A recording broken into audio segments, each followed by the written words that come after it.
Welcome to the Learning Pines YouTube. We hope this video helps. You start by getting the hardware ready.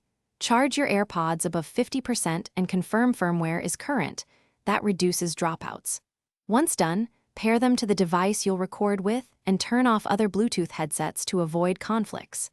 Make sure the recording app is open, then select AirPods as the audio input in that app settings.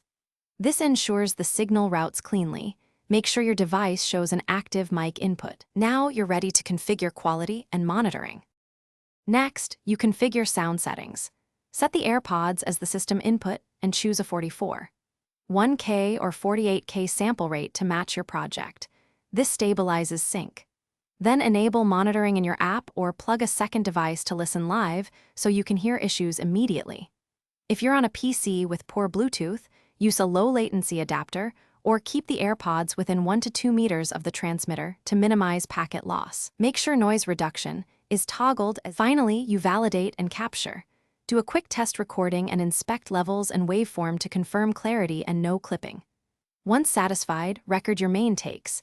If shooting video, clap or use a visible marker so you can sync audio precisely in editing. After recording, export audio files or save in app backups. If you encounter dropouts or latency, switch to the wired fallback, a lav or USB mic, and retry. That single fallback usually resolves Bluetooth reliability issues quickly. Thanks for watching. Consider subscribing if we helped you.